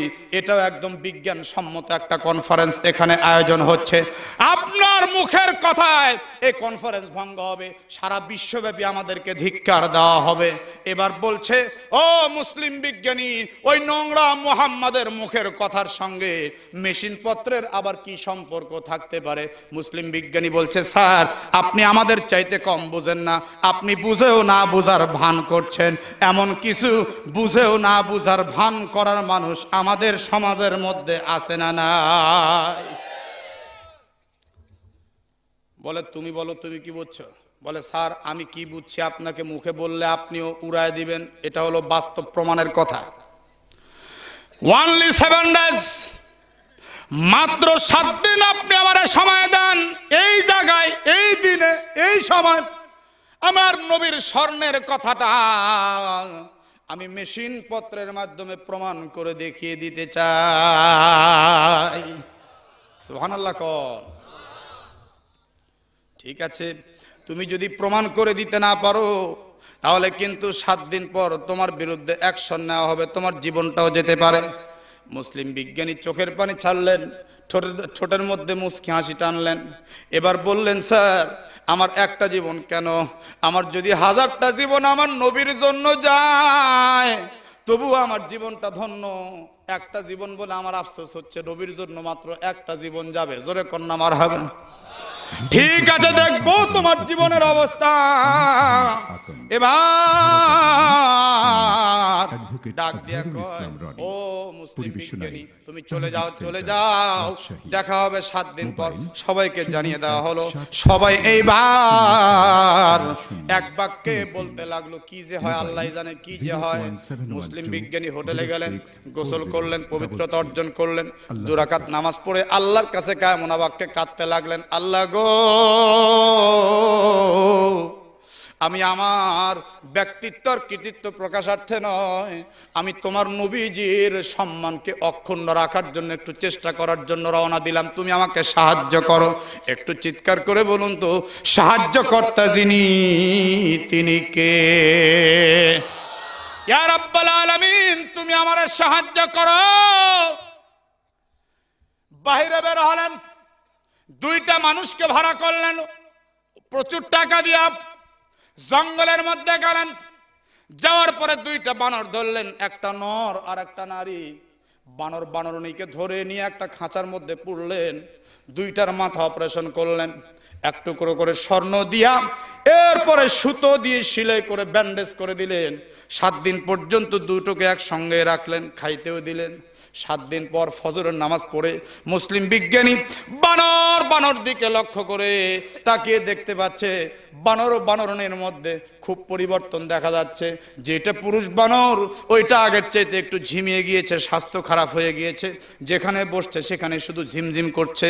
আর যেটা নারী বানরনী আগের চাইতে আরো তেজস্বী হয়ে গেছে, স্বাস্থ্য আরো অনেক উন্নতি হয়ে গেছে, লাভজাব বেশি করতেছে। সঙ্গে সঙ্গে মুসলিম বিজ্ঞানী সেজদায় পড়ে আল্লাহর কাছে খুশির পানি ঝরায়, আল্লাহ গো, আমি দেখতে পাচ্ছি তুমি আমাকে নয় তোমার নবীর ইজ্জতকে সমুন্নত করেছো। কি দেখতে পেয়েছিল তিনি? পুরুষ বানরটা ঝিমিয়ে যাওয়া দেখতে পেয়েছিল, নারী বানরটা তেজস্বী দেখতে পেয়েছিল। কারণ কি? এই কারণটা হইল, এবার তিনি কারণ প্রকাশ করার আগে এবার তিনি করলেন কি, পুরুষ বানরের শরীরের ভিতর থেকে হরমোন নিলেন। আমাদের মানবদের স্ত্রীদের দেহেও কিন্তু হরমোন আছে, কথা কন না কেন, ঠিক কিনা? আবার নারী বানরের শরীর থেকেও সিরিঞ্জে করে হরমোন নিলেন। উভয় হরমোন নিয়ে ল্যাব টেস্টে দেওয়া হলো। টেস্টের রিপোর্ট যখন আসলো, রিপোর্টটা চুম্বন করলেন। চুম্বন করে তিনি প্রত্যেকের জন্য আলাদা আলাদা একটা করে ফাইল তৈরি করলেন। যথাসময়ে সমস্ত বৈজ্ঞানিকদের সামনে ফাইল রাখলেন। সব বৈজ্ঞানিকরা ফাইলটা দেখার পর সবার তো চোখ একদম চরক গাছ, সর্বনাশ করছে। এটা কি দেখতে পেলাম, কি হলো, এটা কিভাবে সম্ভব? সভাপতি আসছে, আসার পর এবার সভাপতি বলতেছে, কি নিয়ে আসছেন আপনি দেখি। এবার দেখার পর সভাপতির মুখটা একদম চুপসে গেল, সর্বনাশ, কি দেখলাম, এটা কি হলো, কেমনে সম্ভব হলো? সভাপতি কয়, এই কাগজ দিয়ে তুমি কি বোঝানোর চেষ্টা করতেছো, তুমি একটু ভেবে চিনতে বলো। মুস্কি হাসি দিয়ে মুসলিম বিজ্ঞানী বলে, স্যার আমি যা বুঝাতে চাচ্ছি আপনি ঠিকই বুঝতে পেরেছেন, বুঝেও না বুঝার ভান করছেন। দেখি আমার হাতে ফাইলটা দেন, আমি একটু আপনাদেরকে বুঝাই দিচ্ছি। পুরুষের ফাইলটা নিয়ে সবার দৃষ্টি আকর্ষণ করে বললেন, এই যে দেখুন, এটা পুরুষের ফাইল। মানবদের পায়ের তালু থেকে মাথার তালু পর্যন্ত অজস্র ছিদ্রপথ রয়েছে। যদি কোনো পুরুষ মানুষ স্বর্ণ ব্যবহার করে, তার চামড়ায় ঘর্ষণ লাগতে লাগতে এই দেহের ছিদ্র দিয়ে, চামড়ার ছিদ্র দিয়ে, চামড়া না, এই স্বর্ণ নামীয় ধাতব দ্রব্যটা আস্তে আস্তে প্রবেশ করে এক সময় হরমোনের সঙ্গে টাচ করে। এটা একটু যদিও দেরিতে হয়, কিন্তু ক্ষতি কেমনে হয় দেখেন। আমি বানরের মাথা অপারেশন করে ডাইরেক্ট স্বর্ণ দিছি যাতে খুব তাড়াতাড়ি কাজ হয়। আল্লাহ এক সপ্তাহের মধ্যে আমাকে ফল দেখিয়ে দিয়েছেন। মানব দেহের পুরুষের শরীরের সঙ্গে যদি হরমোন জাতীয় কি বলে হরমোনের সঙ্গে যদি স্বর্ণ নামীয় ধাতব দ্রব্য টাচ করে, তাহলে পুরুষের যৌন উত্তেজনা কমতে থাকে, স্বাস্থ্যের ক্ষতি হয়। তাই তো আল্লাহর নবী পুরুষদের স্বাস্থ্যের ক্ষতির দিকে লক্ষ্য করে স্বর্ণ ব্যবহার করা হারাম করে দিয়েছে। আর এটা নারীর রিপোর্ট।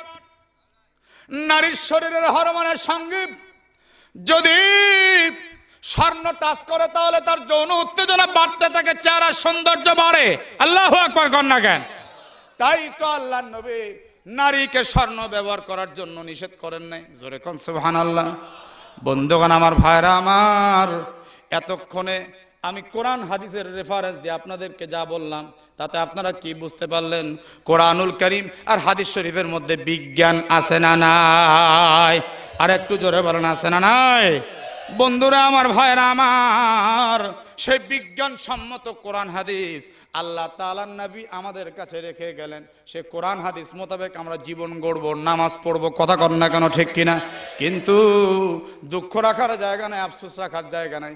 আজকে যারা বিধর্মী, আজকে যারা ইসলাম নিয়ে ছিনিমিনি খেলে, তাদের গির্জা, তাদের মন্দির একটু কোনো সমস্যা থাকে না।